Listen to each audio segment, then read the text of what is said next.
ካፒታል ገበያው እንግዲህ ሁለት በጣም ወሳኝ ነገሮች አሉ በተደጋጋሚ የምናገራቸው ሊስትድ መሆንና መመዝገብ የሚሉ ሁለት ነገሮች አሉ። ሊስትድ መሆን በነገራችን ላይ ምርጫ ነው። ሊስትድ መሆን በነገራችን ላይ ፍላጎት ነው። ሊስትድ መሆን በኢትዮጵያው ሰነደ ማለናዎች ገበያ ላይ ሰነዶቼ ወይ ደግሞ አክሲዮኖቼ ይገበያዩልኝ ማለት ድርጅቶች ፈልገው የሚያደርጉት ነገር ነው። ሲፈልጉ ሊተውት የሚችሉት ነገር ነው። ይሄንን ኢትዮጵያ ውስጥ ቀድሞ ያደረገው ወጋገን ባንክ ነው። ከዛ ገዳ ባንክ ተከተለው። ከዛ ኢትዮ ቴሌኮም ገባ፣ ተመልሶ ወጣ። ምን እንደተፈጠረ እስካሁን ምንም ልናውቅ አልቻልንም። ከዛ በኋላ ሶስተኛ ሆኖ እየገባው እንግዲህ ግዙፉ አዋሽ ባንክ ነው። ስለዚህ አሁን ባለው የገበያ ሁኔታ የሶስቱን ተቋማት አክሲዮኖች በሰነደ ማለናዎች ገበያ ላይ ሄደን መገበያየት እንችላለን። ታዲያ ሁሉም ተቋማት ወደዚህ ገበያ አይመጣም። በነገራችን ላይ ዓለም ላይ በሰነደ ማለናዎች ገበያ ወይ ደግሞ በሴኩሪቲስ ኤክስቼንጅ ብለን በምንጠራቸው የአክሲዮን ገበያዎች ላይ ሊስት የተደረጉ ድርጅቶች ቁጥር በጣም ትንሽ ነው። በቁጥር ደረጃ ዓለም ላይ ሄዳችሁ ብትወስዱ ያን ያህል እምብዛም አይደሉም። ከ50 ሺህ እና ምናምን የማይበልጡ ተቋማቶች ናቸው እንደ ዓለም በተለያዩ የዓለማችን አክሲዮን ገበያዎች ላይ ሊስት ተደርገው የሚገኙት። ስለዚህ ሁሉም ድርጅቶች አይሆኑም። ታዲያ የነዛ ገበያው ላይ የማይመጡትን ለምሳሌ ኢትዮጵያ ሰነደ ማለናዎች ገበያ ኤሴክስ ላይ የማይመጡ ተቋማትን እሳ መግዛት መሸጥ አንችልም ወይ ብላችሁ ከጠየቃችሁኝ መግዛትም መሸጥም እንችላለን። ነገር ግን ገበያው ላይ አይደለም። ነገር ግን ለምሳሌ ኤሴክስ ነዋይ አፕ ጀምሯል። ነዋይ አፕ ላይ ልንገዛቸው ልንሸጣቸው አንችልም። እዛ ላይ ልንገዛ ልንሸጥ የምንችለው ሊስት የተደረጉትን አዋሽን፣ ገዳንና ወጋገንን ብቻ ነው። ከነዚህ ውጭ ያሉትን ግን አክሲዮኖች መግዛት መሸጥ እንችላለን። እንዴት? ወደ በኋላ ነግራችኋለሁ።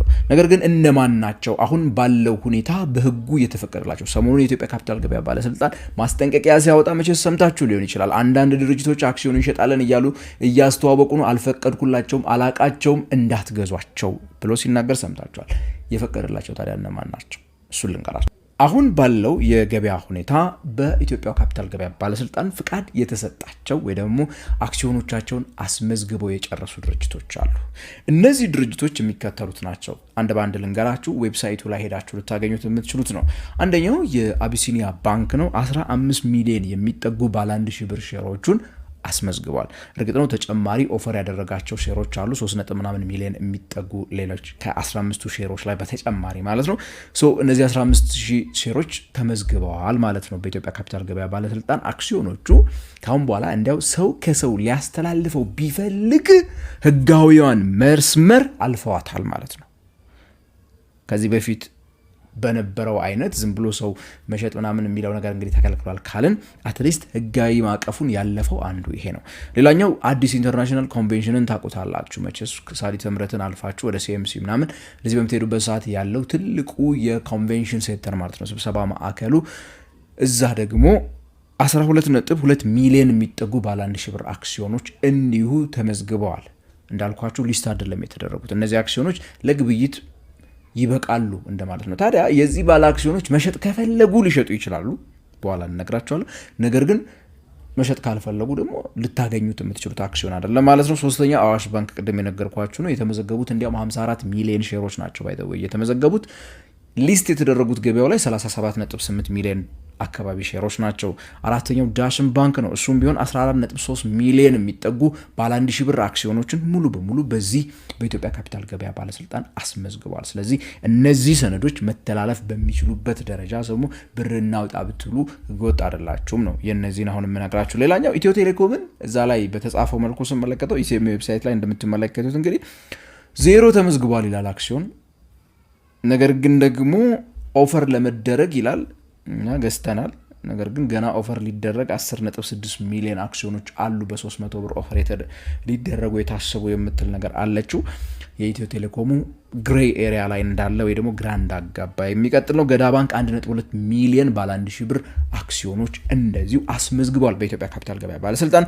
ሀበሻ ቢራ 3.5 ሚሊዮን አክሲዮኖች ባለ 1000 ብር እንደዚሁ ያስመዘገበ ሲሆን ተጨማሪ 170 ሺህ ደግሞ እዚሁ ላይ የጨመረበት ሁኔታ አለ፣ ያስመዘገበበት ሁኔታ አለ። ወጋገን ባንክ 6.2 ሚሊዮን አክሲዮኖች እንዲሁ ደግሞ ባለ 1000 ብር አድርጎ አስመዝግቧል። እንዲሁም ደግሞ እንግዲህ ከዚህ ውጪ የምናገኘው በቅርቡ ዘመን ባንክ ይሄንን ነገር ማጠናቀቁንም እንዲሁ እናስታውሳለን። ታዲያ እነዚህ ከላይ የጠቀስኩላችሁ ድርጅቶች ናቸው ማለት ነው በኢትዮጵያ ካፒታል ገበያ ባለስልጣን አክሲዮኖቻቸው የተመዘገበላቸው። ገንዘባችሁን ብትሰጧቸው አክሲዮኖቹን ብትገዙና ወደ እናንተ የባለቤትነት የድርሻ ባለቤትነት መታወቂያው ቢተላለፍላችሁ ህጋዊ የሚባሉት እነዚህ ናቸው። የኢትዮጵያ ካፒታል ገበያ ባለስልጣን ያልተፈቀደላቸውን አክሲዮን እየሸጡ ያሉ ድርጅቶችን አትግዙ እያለ ያለው ይሄንን አላሟሉም እያላችሁ ነው ማለት ነው። አላስመዘገቡም እኔ ጋር እያለ ነው።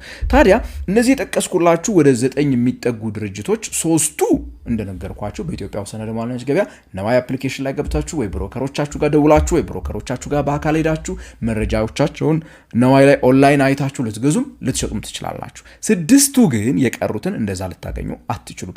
እና እንዴት ነው ምንገዛው ካላችሁ የኦቨር ዘ ካውንተር ትሬድ መልኩ መግዛትም ሆነ መሸጥ እንችላለን ማለት ነው። የእነዚህን ድርጅቶች ብቻ ልድገምላችሁ። አቢሲኒያ ባንክ፣ አዲስ ኢንተርናሽናል ኮንቬንሽን ሴንተር፣ አዋሽ ባንክ፣ ዳሽን ባንክ፣ ኢትዮ ቴሌኮም፣ ገዳ ባንክ፣ ሀበሻ ብሬወሪስ፣ ወጋገን ባንክ፣ ዘመን ባንክ ናቸው። በኢትዮጵያ ካፒታል ገበያ ባለስልጣን የተመዘገቡና አሁን አክሲዮኖቻቸውን ብትገዙ ብትሸጡ የተፈቀደላችሁ ህገወጥ ስራ እንዳልሰራችሁ የሚቆጠር።